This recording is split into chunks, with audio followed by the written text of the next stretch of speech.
Oke, seperti biasa kita mulai dengan sebuah tebak-tebakan. Apa tuh? Kenapa performa AC Milan akhir-akhir ini sedang anjlok? Karena butuh diservis seperti AC. Salah, bukan. Kenapa? Gak tahu. Karena kipernya nggak serius. Apa mainan? Mainan. Cuman main-main ya? Main-main doang.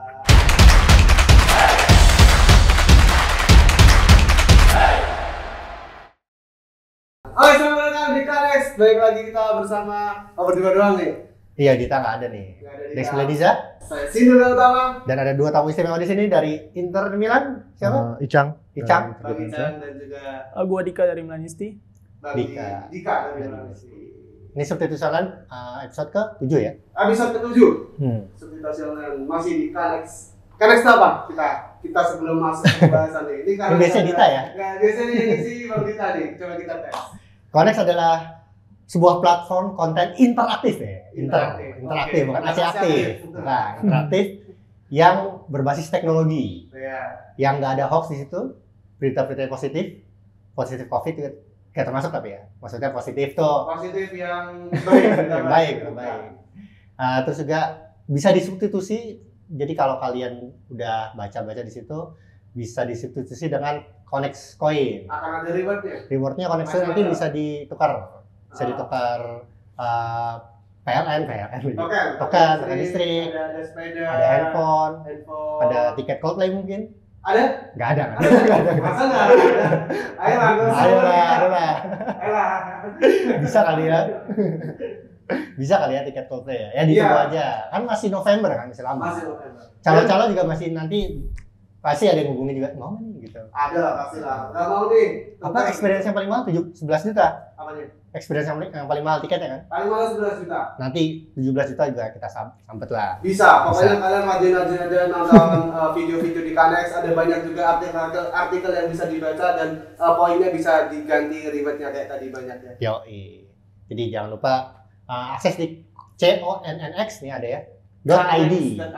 Kanex.id ya gitu. Oke, kita sudah kedatangan dua orang tamu dari masing-masing komunitas fans AC Milan dan juga Inter Milan. Tapi sebelum itu sebenarnya weekend ini tuh rame banget sih. Ada terpleset Arsenal. Terpleset Terus Arsenal. Indonesia ke final SEA Games. Betul. Terus juga Barcelona juara La Liga.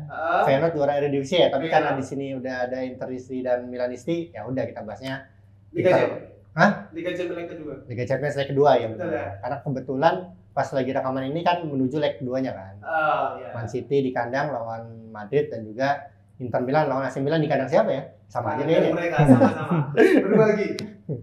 Tapi sebelum itu kita kenalan dulu. Tadi Ucang dari Interisti Regional Bekasi. Regional Bekasi. Iya. Wah, luar planet nih. Enggak. Udah lama banget itu Bang. udah nggak ini. Iya. Tapi emang. Tapi jauh sih. Tapi jauh sekali. Katanya kesini berangkatnya dari kemarin ya? Iya, benar. Sebelum kick off Sassuolo udah berangkat. Jadi ngurusin apa di Interisti? Oh, enggak sih, member biasa aja. Member biasa. Biasa. Biasa aja. Terus kalau Dika? Kalau aku Dika dari Milanisti Jakarta, Hmm. bisa dibilang dari pusat juga. Oke. Kalau aku bagian membership di Milanisti Indonesia. Oh. Jadi- kalau Yang mau daftar member, ngurus-ngurus member, perpanjang member, bisa hubungin. Di lahan basah komunitas.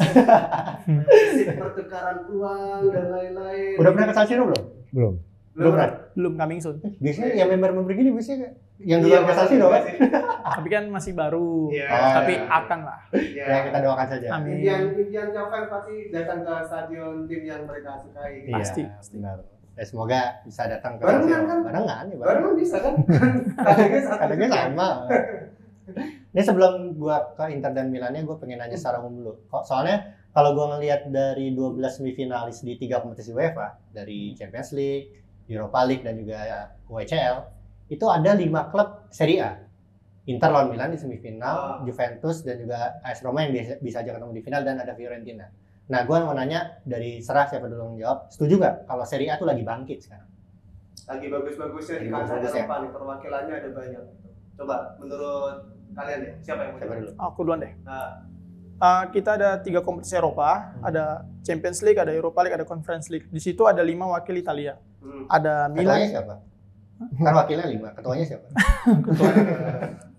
Ada AC Milan, ada Inter Milan, Juventus, Roma, dan Fiorentina. Ini bisa dibilang awal kebangkitan dari Serie A ya, karena dibanding semua liga, Italia mengirimkan 5 wakilnya di semifinal. Meskipun ya kita lihat ada Inter bakal ketemu Milan, pasti salah satu gugur. Dan juga ada Juventus ketemu Sevilla, leg pertama imbang. Roma ketemu Leverkusen, leg pertama Roma leading 1-0. Di satu lagi ada Fiorentina ketemu Basel, kalah 1-2 di kandang Fiorentina.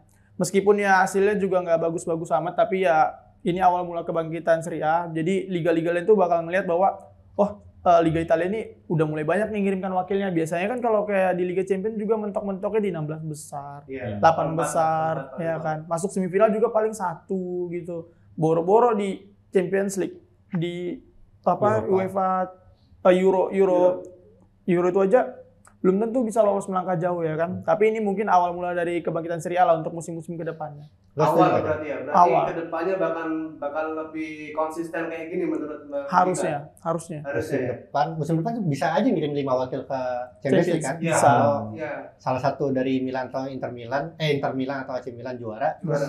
Yang juara itu nggak di 4 besar Serie A. Dan kan juara Europa League kan mungkin kalau Roma di luar 4 besar sekarang ya. Kalau misalkan dia juara Europa League ke UCL kan.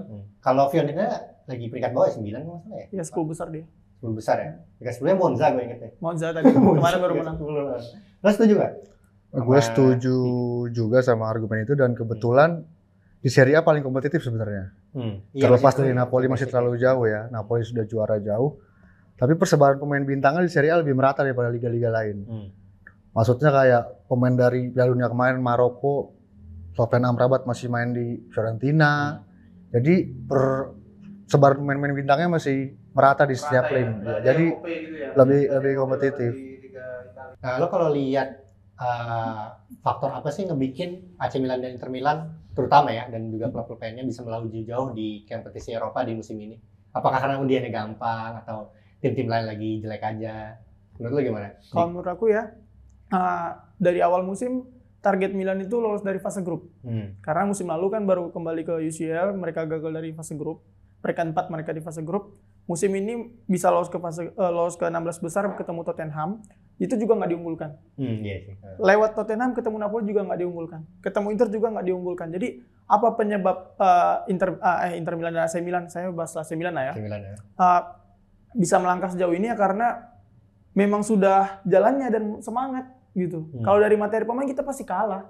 Dibanding semifinal sekarang tuh jauh banget. Mundur deh ke belakang ke 8 besar. Kita juga jauh banget. Di 8 besar itu kalau drawing semua pasti pengen ketemu Milan. Iya, realistis kan? Realistis kalau dari segi materi pemain. Cuman ya kalau namanya kita sudah bertanding ketemu di lapangan semua sama. Kita semangat, kita lawan semua. Dan itu juga yang menurutku salah satu faktor Milan bisa melangkah jauh sejauh ini deh. Dan juga seharusnya mereka bangga mereka memakai jersey Milan untuk bertanding.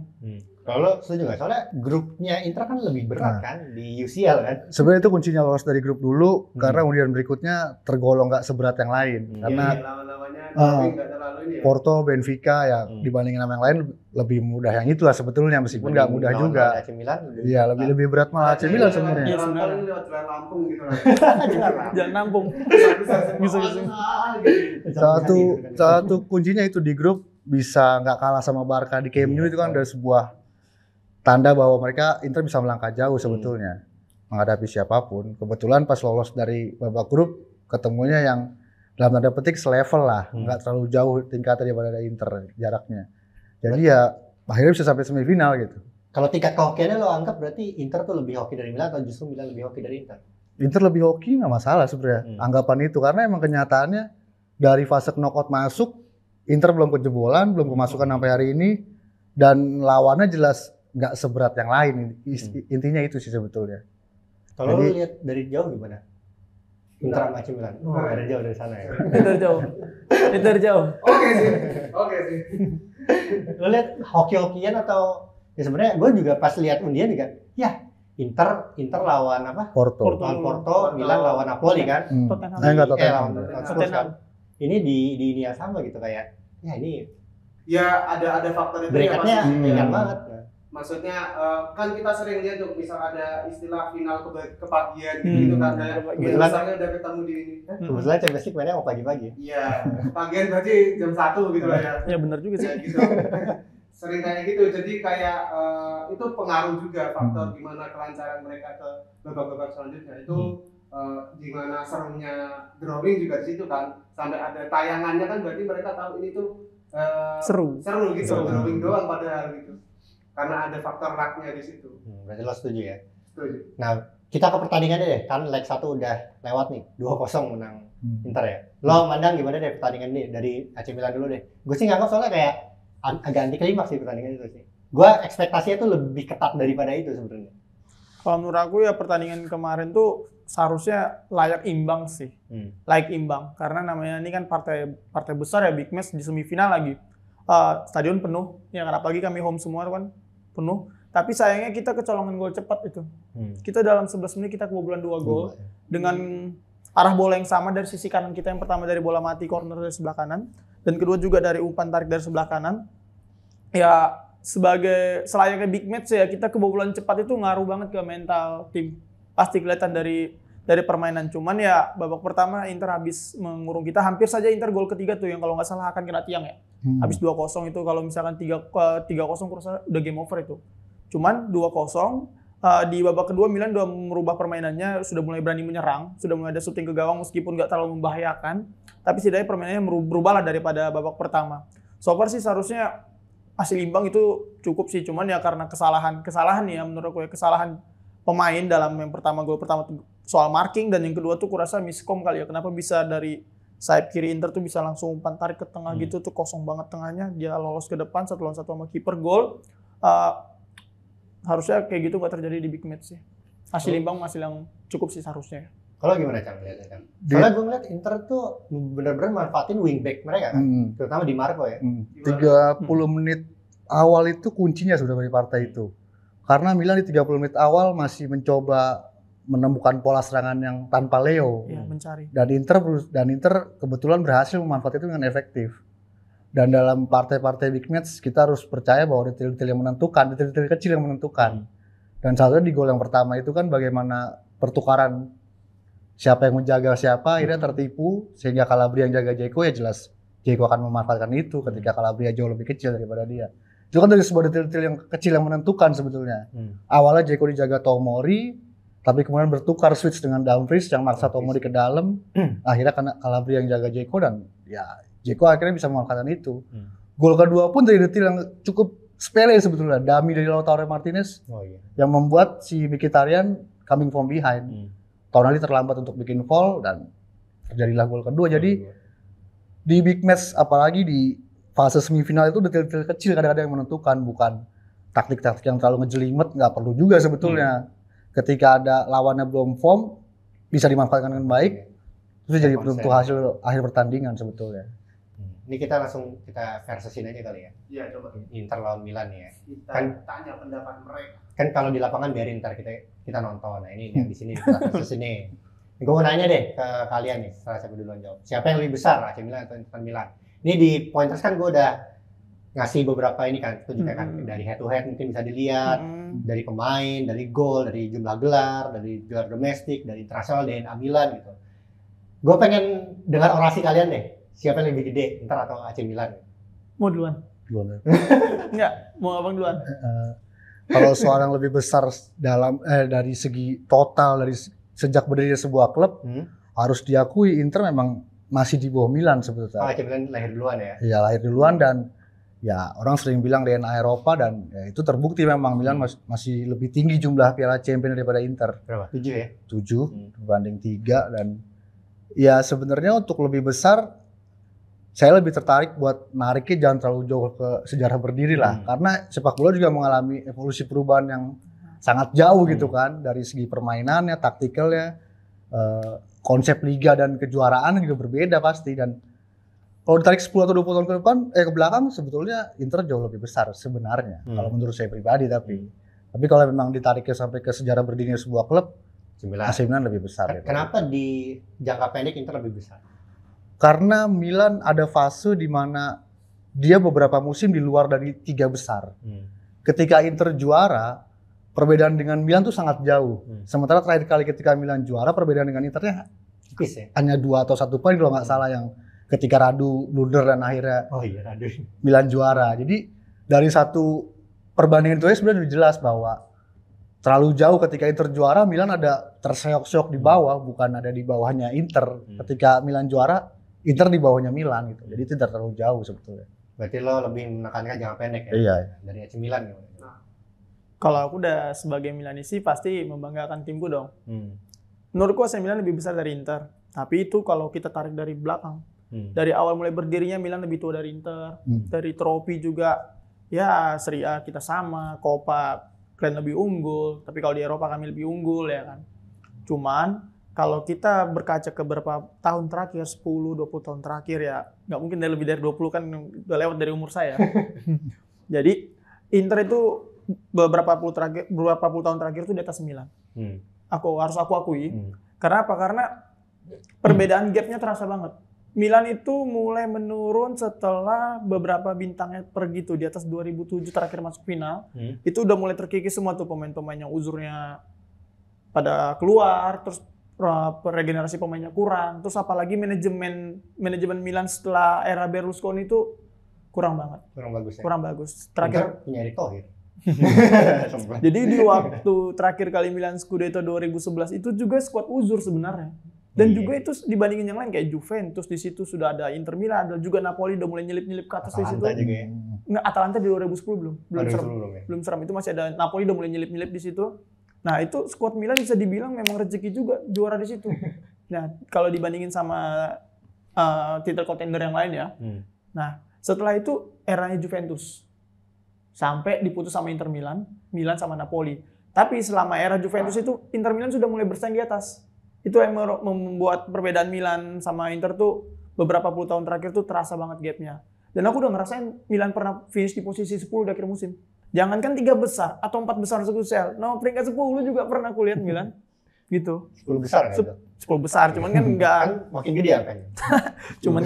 cuman kan enggak di peringkat akhir juga ya kan. Kalau kompetisi itu makin kecil makin bagus, Mas. Oh, gitu. Ya. Jadi kita pengen 3 besar, 4 besar, 10 besar bukan 10 besar. Bukan 10 besar ya kan. Bukan. 4 besar, 3 besar itu bagus. Enggak makin besar angkanya makin bagus prestasinya bukan. Jadi memang kayak peralihan dari era Berlusconi itu ya yang bikin berat untuk ngangkat lagi. Terasa banget. Terasa banget ya, dari manajemen dan pemainnya banyak yang lepas itu ya. Italia kan cukup jelek juga perekonomiannya. Iya. Jadi ya kayak investor jadi kurang juga ke Italia. Jadi Liga Italia ya sempat terpuruk juga, kehilangan beberapa pemain bintangnya, termasuk di 2006 Juventus kena Calciopoli. Itu ngaruh banget ke Liga Italia, ngaruh banget ke kita semua. Regulasi ininya kali ya, liganya tentang penggajian pemain mungkin yang nggak sebagus kayak di liga-liga lain mungkin ya. Kalau gue sih lihatnya, ini gue habis baca, gue lupa mantan pemilik Milan, mantan CEO-nya Milan siapa lupa. Galliani. Sekarang lagi, bukan Galliani, yang sekarang lagi kuliah di Spanyol. Jadi dia bilang, kenapa bintang-bintang tuh pada nggak pengen ke Serie A lagi, soalnya pada kalah Premier League. Jadi Premier League itu kuotanya 3 kali lipat kalau di rata-rata dia bilang dari klub-klub Serie A. Jadi orang-orang tuh ya udah kalau sekarang pindah kemana Premier League, termasuk dari Asia juga duitnya juga lebih banyak mengalir ke Premier League. Jadi ya udah Italia dapat sisa-sisanya. Ya realistis aja ya orang menjadi atlet kan pekerjaan ya. Mereka pengen gaji yang layak bagus dan dia dapat tempat untuk di Premier League, kenapa enggak gitu. Dibanding kayaknya emang di Italia mungkin regulasi itunya karena kita nggak pernah jarang banget dengar ada pemain yang over apa ya, gajinya over terlalu banyak di Italia gitu kayak yang kalau di Liga Inggris banyak banget, makanya mereka kalau main di Liga Inggris kan tekanannya tinggi. Karena gajinya segitu tapi performanya nggak sebanding dengan gajinya. Banyak yang kayak underperform gara-gara itu juga. Nah kalau di Italia kan kita jarang banget ada lihat pemain gajinya terlalu besar gitu-gitu. Dan juga malah ada yang nunggak enggak ya? Kalau nunggak enggak ada kayak enggak sampai deh. Tapi dulu pernah Lazio pernah nunggak. Pernah 19 2000 gitu. Tahu itu makanya perekonomian mereka jadi goyang. Ini fakta aja sih kayak Milan Scudetto musim lalu tuh pendapatannya lebih rendah daripada peringkat 20 Premier League kemarin. Iya benar. Iya kan? Iya. Peringkat 20 Premier League. Kalau Inggris aja kali ya. Jangan coba di Inggris deh. Bisa kayaknya 4 besar tuh. Iya, AC Milan sebenarnya ya secara squad ya lumayan lah. Cuma secara ekonomi aja ya susah. Ekonomi. Tapi lo kalau lihat dari kacamata lo, meskipun lo nggak pakai kacamata, lebih gede AC Milan atau Inter Milan? Yang top of mind lo lah gitu kalau klub Italia selain Juventus ya. Kalau aku sih ngerasa Inter Milan memang sejauh ini untuk ya memang benar kata Bang Ican, untuk jangka dekat ini memang lagi di atas AC Milan secara peringkat klasemen, habis itu komposisi pemain juga lebih bagus Inter menurutku, dan performa juga beberapa tahun belakangan meskipun nggak juara nempel-nempel untuk di 4 besar atau title contender tuh tiap musim pasti ada Inter gitu. Dan tapi kalau kita lihat yang dulu zaman Winning Eleven mah AC Milan terus masih Winning Eleven. Iya, AC Milan. Pas Winning Eleven tuh maksudnya pas ada Kakak Dida gitu ya. Kakak Dida, Jago-jago sih ya. itu. Itu AC Milan itu zaman-zaman kayak gitu. Ya, memang tapi kalau Sekarang Inter. yang recently ini memang Inter lebih di atas Inter. Tapi yang menarik tuh gini ya, Inter Milan kan dulu pembelot karena banyak internasional ya. Gua kalau lihat lini belakang Inter sekarang tuh lebih Itali loh. Ya kan back-backnya semua Itali. Di kanan Darmian, di kiri Di Marco, back kanannya Bastoni sama Bastoni, si Ambrosio masih ada. nah ya kan lebih Acerbi. Itali. Nah pasnya sekarang justru Inter Milan kalau menurut gua ya. Apa lo lihatnya beda justru? Sebetulnya kalau soal lebih Itali karena pemain Itali lebih murah. Ya harus diakui dong. Harus diakui itu karena Inter finansialnya nggak sekuat itu juga. Untuk membeli pemain setua Acerbi aja kita harus ribet lah prosesnya, nggak segampang kayak klub-klub lain beli pemain gitu. Jadi bukannya nggak berarti jadi lebih Itali, tapi karena yang tersedia itu yang murah itu ya kebetulan bisa dimanfaatkan gitu aja sebetulnya sih. Kalau lihatnya gimana ya? AC Milan lebih Itali, Inter Milan sekarang atau enggak juga? Aku setuju pemain Italia sekarang lebih murah.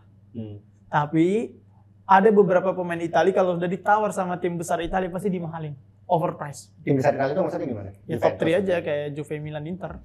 Itu pasti kalau udah ada ngelirik nih di bintang dari tim kecil, mereka mahalin harganya.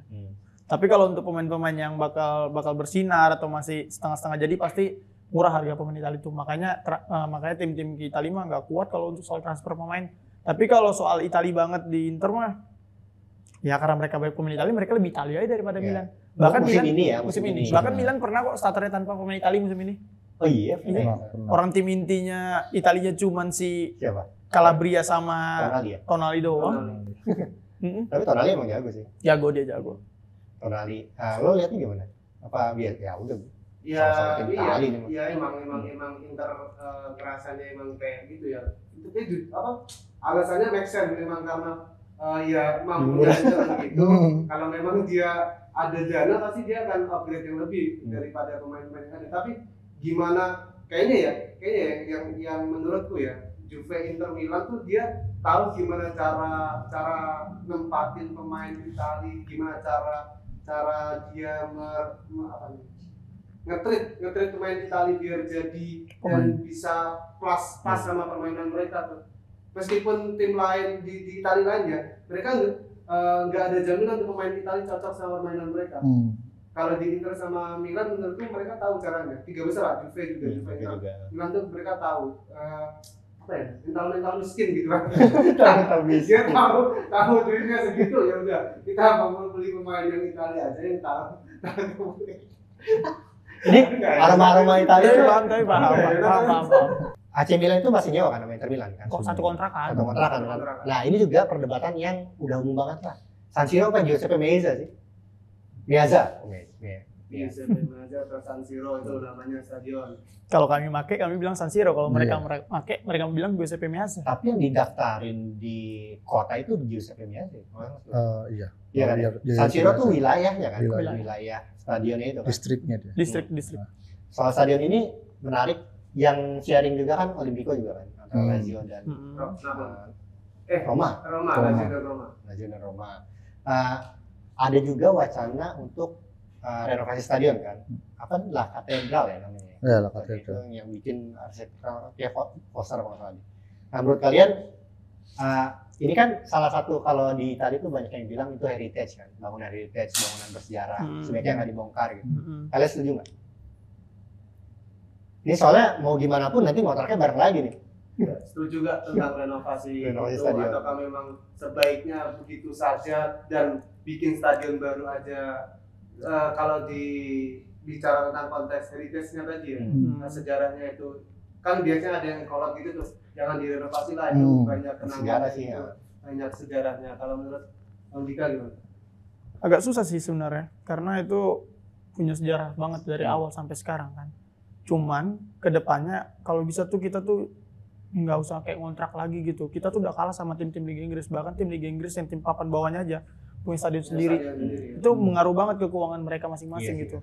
Ya kan. Tapi agak susah sih di Milan nih, di pemerintahan daerahnya. Kayak gitu, Pemdanya agak susah. Beritanya gitu terus sih, gitu doang sih. Kalau soal renovasi lo nggak mendingan yang sekarang aja kayak sekarang. Meskipun sekarang juga sebenarnya desainnya juga udah berubah ya. Dulu kan nggak ada atapnya. Sekarang juga desainnya udah bagus, klasik gitu, keren. Cuman itu juga diprotes sebenarnya space-nya terlalu gede kan.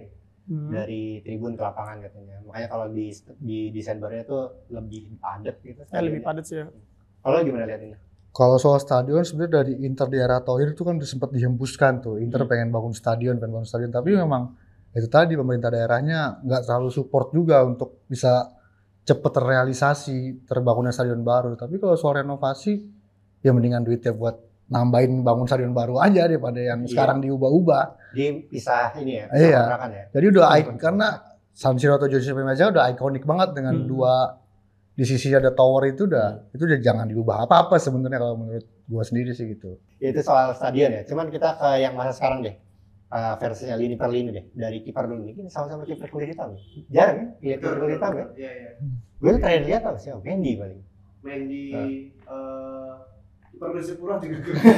Iya. Iya kalau di Eropa jarang. Iya benar kan. Jarang. Onana lawan Maignan. Siapa yang unggul? Boleh duluan deh, Bang Icang. Kalau dari refleks sebenarnya mainan bagus sebetulnya. Tapi Onana jago build up serangan dari bawah. Dan dia itu yang dicari sama Inter sebenarnya, main dari bawah dan ya lebih mudah juga. Dapetnya juga gratis. Andanovic juga grafiknya makin menurun, jadi mau nggak mau emang Onana udah waktunya muncul. Tapi secara skill kalau kita mau adu 1-1 ya mungkin mainan lebih bagus refleksnya dibanding Onana. Tapi Onana bisa build up dari bawah dengan lebih baik. Betul sih gitu. Kalau aku sih Maignan di atas Onana ya. Baik dari segi refleks atau Maignan ini punya salah satu yang nggak dipunya Donnarumma dari dulu. Apa? Passing dia lebih bagus. Passing ya? kaki ya. Dia bisa passing pendek, dia bisa long pass. Dia berapa kali tuh long pass ya? Musim ini assist dia udah 1, musim lalu dia ada assist ada assist 1. Musim lalu dia punya assist juga ke Leo, satu ke gawang Sampdoria atau siapa aku lupa. Itu menit pertama. Dia tenang dari jauh, Leo dapat di depan, dribble ke gawang, gol. Tuh, dia passing long passnya bagus. Refleksnya bagus. Cuman sayang, Maignan ini 2 musim ini terkendala di cedera. Dan cedera dia tuh nggak sebentar. Cedera dia tuh lama. Dan itu ngaruh banget sih ke Milan. Kalau ke Onana aku bandingin sih respect banget, dia bisa 7 clean sheet di UCL musim ini, itu rekor banget. Rekor respect banget.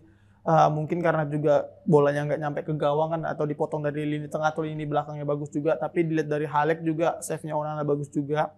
Nah, kedua kiper ini bagus. Tapi menurut aku dari segi refleks mungkin mainan di atas Onana. Ya Maignan juga lebih tua ya.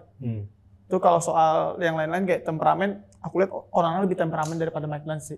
Oh iya, dia di Piala Dunia diusir di Amerika Bersong kan. Itu kalau dari segi apa ya, dari segi emosional ya. Aku juga kalau nggak salah di beberapa latihan terakhir Inter ada dia berantem sama temennya. Sama Brozovic. Nah kayak gitu. Gue kalau lihat di timnas itu Maignan tuh commanding banget. Di Milan gitu sih? Iya, dia commanding, dia mau speak up gitu loh. Dia ngatur. Karena kiper kan yang bisa ngeliat ke satu lapangan, Bang. Ya kan, jadi bisa kontrol ini kayak itu. Gitu. Vokal. Lu dari Maignan sama Onana? Kalau aku lihat ini dua tipe kiper yang punya tipikal berbeda. Kalau emang Onana nih tipikal yang memang bagus di save, terus kayak punya momen-momen krusial gitu kalau dia dibutuhkan untuk memang kan istilahnya save kan sama aja kayak gol kan. Kalau striker gitu kan ya, itu sering sama si Onana. Kalau si Maignan ini lebih ke nyebutnya apa sih? Maignan bisa. Kita Indonesia aja, Maignan aja. Maignan. Ini tipikal kalau menurutku kiper-kiper modern gitu, yang memang bisa untuk diajak main, untuk serangan dia dari kaki ke kaki, dan pede buat bawa bola gitu, dan postur juga bagus si Maignan. Dan ya itu kalau tinggal Onana tapi tinggal Onana kan ya? Tinggal Mainan kayaknya. Mainan sama-sama besar sih. Nah itu, dan kalau dibandingin ya menurutku agak susah karena tipenya memang beda. Dia punya masing-masing kelebihan memang. Tapi lo kalau pilih siapa? Mainan. Gue sih mainan juga sih. Mainan sih ya. Kita ke depannya ke defense ya. Oke. Back tengah ada back saya pada Theo Hernandez sama Di Marco. Di Marco ini kayaknya lebih bagus ya. Oh dia. Lo lihatnya bagusan Theo apa Di Marco? Masih harus Theo lah kita akuin. Di Marco itu kan karena akademi Inter juga dan kebetulan interistis, lama dipinjemin ke berbagai klub. Sekarang dapat kesempatannya. Progresnya naik, tapi untuk sampai ke level Leo ya belum lah. Level Theo belum. Masih Theo harus diakui lebih unggul daripada Di Marco. Tapi untungnya Theo ketika ngelawan Inter nggak pernah seberani kalau ngelawan tim lain di overlap. Pasti ketahan. Dan itu jadi salah satu keuntungan juga buat Inter di mana Theo nggak seliar kalau ketemu tim-tim lain gitu. Kalau kayak waktu ketemu Lazio dia bisa bikin gol sebagus itu kan. Ya untungnya ketemu Inter hal kayak gitu nggak keluar gitu. Ya kalau untuk Theo Di Marco masih unggul Theo lah. Setuju berarti? Aku setuju Theo di atas Di Marco. Dan kalau untuk derby, aku kadang-kadang bingung Theo ini kenapa nggak sebagus biasanya. Underperform. Entah ini instruksi Pioli supaya dia nggak terlalu over atau gimana kan aku nggak tahu. Cuman kalau menurut aku pribadi ya, Di Marco tuh salah satu pemain Inter yang kalau lagi derby tuh serem. Ya kan aku ngikuti Milan kan udah lama juga tuh dan ngikuti derby juga udah lama. Aku ada aja pemain-pemain Inter yang kalau derby tuh serem banget. Dan itu juga aku udah perhatikan yang membedakan itu kayak si Di Marco ini akademi Inter. Jadi dia punya grinta. Iya kan? Sama kayak di Milan tuh yang akademi itu Calabria, terus ada juga si Tonali yang cinta Milan banget tuh grinta. Kalau main udah pakai grinta tuh pasti beda. Apa itu? Kayak dari hati. Gitu. Itali. Jadi kalau kayak Theo ini aku lihat juga dia udah main pakai grinta. Dia main kalau pakai Milan tuh main buat Milan tuh main pakai hati banget gitu. Ada Prancis ya? Ada Prancis. Kalau dari back tengah, Bastoni atau Kalulu? Bastoni atau Kalulu aku untuk saat ini aku Bastoni. Dibanding Kalulu karena Kalulu masih kurang stabil di satu sisi juga dia kalah fisik dibanding Bastoni lebih tinggi. Atau back tengah Milan lainnya selain Kalulu? Tomori masih so-so lah lawan Bastoni, cuman musim ini kayak lagi musimnya Bastoni aja sih. Gitu. Lu juga Bastoni ya. Bastoni mungkin yang bisa mengamankan, membuat rasa nyaman lini belakang Inter sebenarnya kalau kehadiran Bastoni. Ketika lebih penting mana mau nana? Bastoni lah. Bastoni lebih bisa attackingnya lebih bagus dari musim ke musim, defendingnya makin bagus juga. Ya. Bastoni. Nah, kita ke lini tengah, Brahim Diaz atau Henrik Mkhitaryan? Mantan pemain lo. Siapa? Brahim Diaz atau Mkhitaryan? Brahim Diaz atau dari aku ya.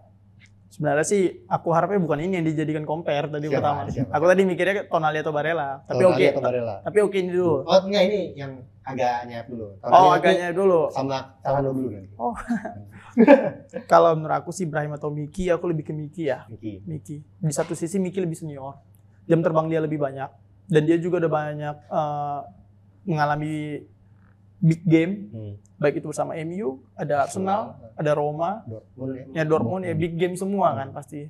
Dibandingin kalau Diaz di City apaan, jadi Madrid apaan, dia inti baru di Milan, gitu. Cuman Brahim lebih muda, mungkin dia bisa lebih berkembang. Tapi kalau untuk sekarang ini aku lebih milih Miki lah dibanding Diaz. Lebih matang. Itu pengalaman nggak bisa bohong sih. Dan tadi ngomong jam terbang mulu, padahal yang Fai Diaz AC Milan. Iya betul juga. Kalau Miki atau? Miki sih lebih unggul daripada Brahim Diaz, tapi sayangnya Miki termasuk yang kaki kaca kan. Gampang banget cedera.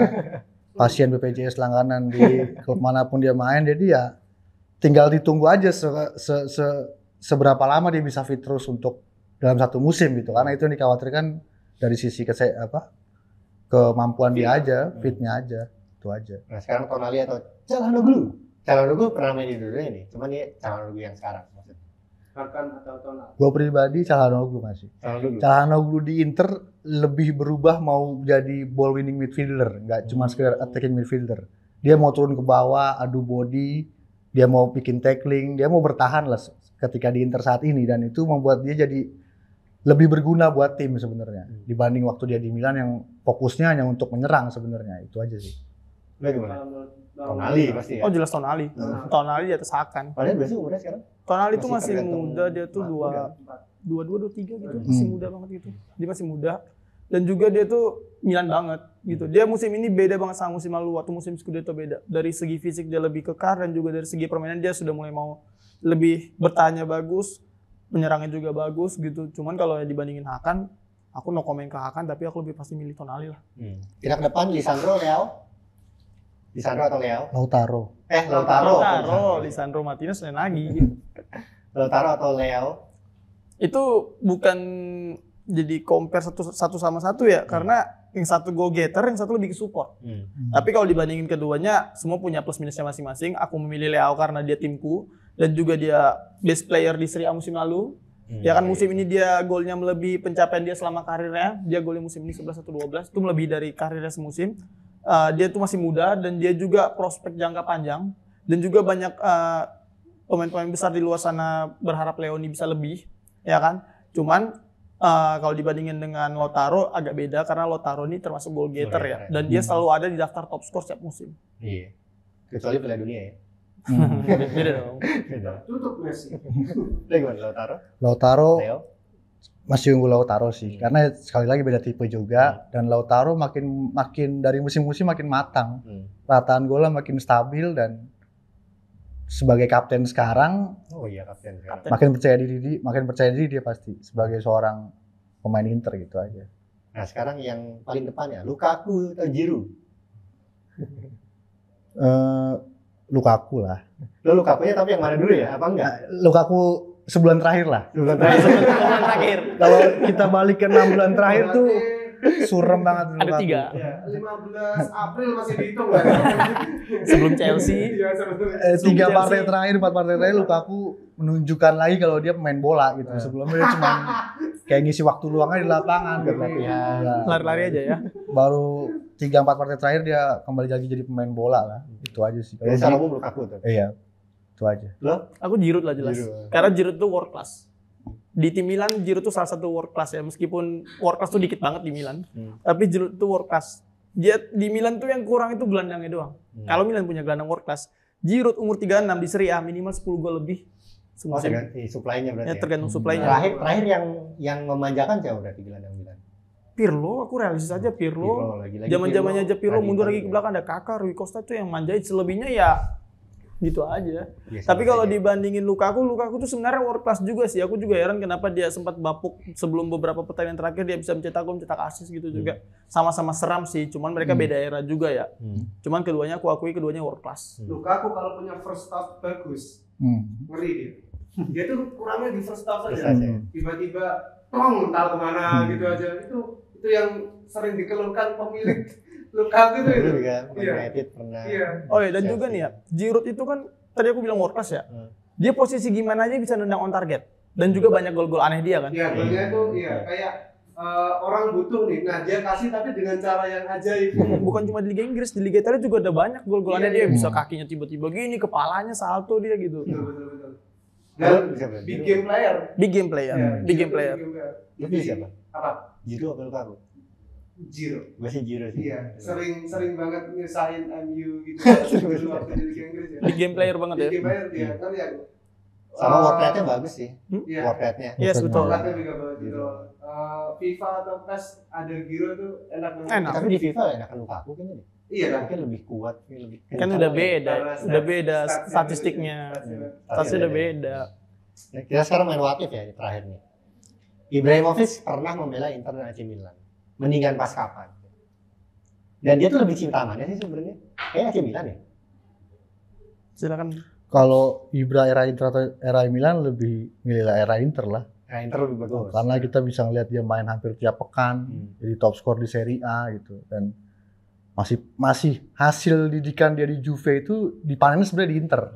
Itu betul. Fisiknya jadi udah lebih besar daripada waktu di Ajax, dan kerjanya jadi lebih bagus waktu pindah ke Inter dibanding waktu dia pertama kali ngerantau ke Italia di Juve.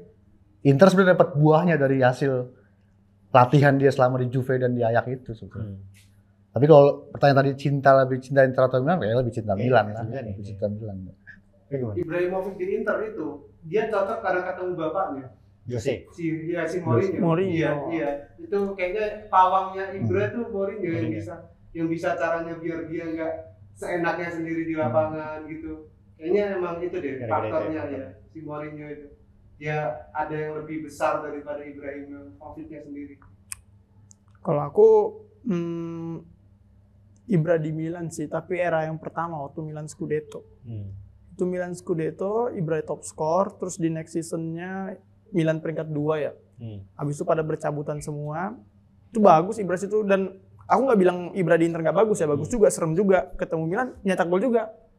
Cuman ya aku pasti lebih milih Ibra, lebih serem di Milan sih yang pertama. Dan juga yang di fase dia kedua di Milan ini juga nggak kalah serem ya. Ini musim lalu ya? Musim lalu? Sebelumnya lagi. Yang dia, dua musim lalu. Begitu dia ngangkat Milan itu, Milan bisa finish di peringkat 2. Habis itu masuk Scudetto gitu kan. Jadi sebenarnya peran Ibra di fase kedua di Milan ini bukan dari segi permainannya ya, meskipun dia ada nyetak gol juga, tapi lebih ke segi mentality ya. Mentality. Iya, Milan dapat Ibrahimovic versi matang lah. Matang banget. Untuk tim muda ya. Kalau untuk soal cinta ya dia lebih cinta Milan sih. Cinta Milan ya, kelihatan. Dari tadi gue ngeliatnya Ibrahimovic berarti sebenarnya ya bukti di dua-duanya ya. Dia tuh ya bisa bagus gitu. Bahkan dia lagi Lazio menurut gue bagus gitu. Iya. Dia nggak ada yang jelek dari mana-mana. Salah satu Di Man United juga bagus. Kayaknya salah satu pemain no haters kan. Ibrahim. Padahal sengaja banget. Tapi kayak dia jago. Iya, kayak kita memaklumi dia senang karena dia jago. Ini karena dia jago. Zlatan Ibrahimovic. Nah, pemain berikutnya juga yang nggak kalah setengah, Balotelli.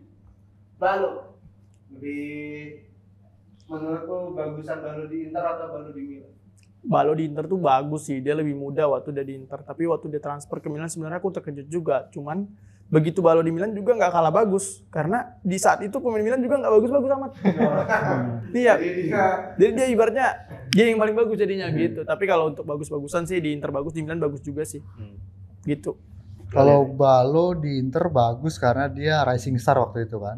Yang bakal digadang-gadang bakal jadi bintang besar Italia juga. Sayangnya skillnya nggak pernah keluar full. Semusim sama Ibrahimovic juga nggak sih? Sempat. Tapi ya itu tadi dia bakatnya nggak pernah keluar secara maksimal. Lebih seneng aneh-aneh di luar lapangan daripada beraksi di dalam lapangan dia kan.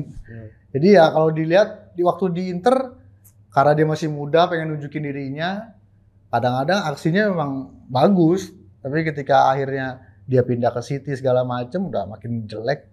Sampai hari sekarang kita nggak tahu dia ngapain sekarang, kita nggak tahu dia ngapain. Terakhir ini ada cuplikan gol Liga Turki ya? Liga Turki itu dia. Liga Turki. Ya itu salah satu kalau memang dia mau perform tapi bagus ya hasilnya pasti ada gol-gol bagus gitu juga. Cuma sekali-sekali doang, nggak bisa konsisten gitu kan. Konsistennya betul. Dia 3 gelandang nih gue tanya sekaligus ya. Gue agak lupa nih, karena Seedorf namanya dulu ya, Seedorf, Calhanoglu dan juga Andrea Pirlo. Aku boleh. Kalau Seedorf jelas bagusan di Milan sih dibanding di Inter. Inter sebentar ya? Sebentar. Kalau Pirlo juga bagusan di Milan sih daripada di Inter. Kalau Hakan bagusan di Inter daripada di Milan. Bukan karena aku hate Hakan ya, cuman realistis Hakan lebih bagus di Inter daripada di Milan. Cuman di sistemnya Inter betul. Kalau soal cinta, Seedorf cinta Milan. Hakan kayaknya lebih cinta ke Inter. Pirlo lebih cinta ke Juventus. Kenapa gitu ya? Nggak tahu. Gedenya di Milan padahal. Nggak jelas deh. Gimana gelandang ini? Seedorf ya lebih form di Milan sih. Kalau Pirlo jelas di Milan. Pirlo di Inter itu rising star juga dari Brescia. Tapi kayak dia bilang di bukunya bahwa gimana saya mau perform kalau di cadangan saya mau Roberto Baggio gitu. Dia di cadangan Inter tuh mau Roberto Baggio duduknya bareng. Jadi ya nggak mungkin bisa jadi apa-apa dia kalau di Inter. Jadi dia di Milan dan akhirnya ya jadi. Kalau Calhanoglu ya jelas di Inter lebih enak untuk ditonton lah. Calhanoglu di Inter. Nah, Ronaldo juga nih. Ya, Ronaldo nih. Gimana Ronaldo? Menurut Bang Icang deh. Ronaldo di Milan. Harus diakui Ronaldo di Inter tuh Ronaldo yang menarik banyak orang jadi Interisti sebenarnya. Ronaldo di Inter tuh Ronaldo yang menarik banyak massa. Jadi dan itu ada periode dia sehat banget, ada periode dia baru sembuh banget. Jadi ya enak juga ditonton waktu di Inter. Di Milan juga sayang udah mulai overweight sih dia waktu di Milan itu aja. Jadi nggak maksimal. Kalau di Inter dia masih bisa maksimal. Itu aja. Inter PS1 lah ya. Iya. Inter PS1. Gue lihat di FIFA nggak ada Ronaldo, ada namanya Calcio namanya. Iya. Namanya disamarkan. Mungkin tapi mukanya Ronaldo. Lo gimana lihat? Ronaldo di Inter Ronaldo yang bukan Cristiano. Ronaldo di Inter lebih serem lah daripada di Milan. Itu lagi dia anak muda di situ ya, masih prime-nya banget. Begitu transfernya ke Inter ya, meskipun aku belum ngikuti bola ya di era itu ya, cuman kan aku udah tahu. Itu baru banget dari PSV bukan? Dari Barca. Dari Barca, dia dari Barca. Oh, dari PSV ke Barca dulu. Dari Barca dulu. Tapi Ronaldo tuh mau di mana aja bagus sih. Cuman di Inter dia lebih bagus daripada di Milan, meskipun di Milan udah overweight masih bisa cetak hat-trick juga ya. Iya. Iya, masih bisa cetak hat-trick juga, ya kelas permanen sih. Cuman ya kalau lebih bagus di Inter. Tapi kalau soal cinta, Ronaldo kayaknya nggak terlalu keberpihakan mana banget, karena dia pernah di Barca, pernah di Madrid, pernah di Milan, dia pernah di Inter, jadi dia ngebagi rata. Profesional dia ngebagi rata sih. Milan sama Inter nggak terlalu sensitif sih soal pemain. Yang lebih sensitif kalau nggak salah ke Juventus banget. Ke Juventus kami lebih sensitif. Inter ke Juventus. Juventus. Iya. Sebaliknya pun begitu. Sebaliknya pun begitu. Makanya kalau kayak transfer Milan ke Inter sama Milan tuh nggak terlalu biasa aja sih. Asal nggak ada dibumbu-bumbui kayak Hakan kemarin aja sih. Iya kan ya. Selebihnya ya oke, nggak masalah, profesional gitu. Gue kan sempat ngecek ya sebelum rekamnya, kan gue ngecek kan ya. Ada banyak banget. Banyak banget. Inter Milan maupun Milan ke Inter gitu. Ini kayak ini sebenarnya rival. 10 lebih mah. Lebih 10. 25 kayaknya juga ada. Dan agak aneh juga kalau memang rival tapi saling tidak-tidak gitu ya. Tapi memang ternyata nggak ada masalah aja. Ada. Memang malah lebih ke Juve malah ya. Iya. Juventus. Tapi Juventus sebenarnya lebih ke Inter ya. Derby di Italia itu Juventus Inter Milan kan, bukan Juventus AC Milan kan. AC Milan ada rivalnya lagi nggak sih? Rival kecil gitu aja. Sedangkan kita sama Atalanta tuh juga ada istilahnya. Wah, mantap. Ada istilah derby sama Atalanta ada. Cuman kalau kita rival ke ini aja, ke Inter aja sih. Inter yang paling tinggi ya. Bukan ke Napoli nggak punya rival mah. Derby della Madonnina ya istilahnya. Nah, terakhir nih prediksi musim depan nih. Siapa yang akan lebih baik dan yang belanja yang bisa lebih banyak siapa? Dan apakah belanja itu ngaruh ke performa gitu? Silakan Bang Ical, kan duit kan susah kan. Soal musim depan ya tergantung juga, harus nunggu akhir musim sih buat ngelihat hasil musim ini, dan kita tahu gambaran ke depannya apa, pelatihnya masih sama, terus sama sokongan dananya gimana. Pelatih kedua-duanya ya? Enggak juga? Banyak yang bilang aman, tapi gue pribadi lebih milih ganti sih dibanding Simone. Ya kalau gue pribadi, karena Simone ya terlalu baku. Nggak megang ini, ruang ganti dia. Iya, kurang lah. Karena perbandingan yang gue pakai adalah Conte. Intra era Conte ketika era dibanding sama intra era Simone jelas belum sampai di tahapnya levelnya Conte, meskipun Conte nggak jauh di Eropa. Tapi secara keseluruhan dari satu musim, gue lebih suka intra era Conte. Jadi kalau untuk musim depan ya gimana akhir musim ini hasil akhirnya, dan gimana pelatihnya masih dia atau bukan, dan sokongan dananya gimana buat datengin pemain-pemain baru. Karena itu salah satu masalah Inter itu ketidakmampuan finansial untuk mendatangkan pemain-pemain lebih berkualitas. Itu aja. Lo gimana, Dik? Prediksi AC Milan? Prediksi AC Milan musim depan ini pertama, gue harapnya ganti pelatih sih. Nggak mau Pioli? Nggak, Pioli udah cukup lah. Udah cukup lah, terima kasih untuk selama ini.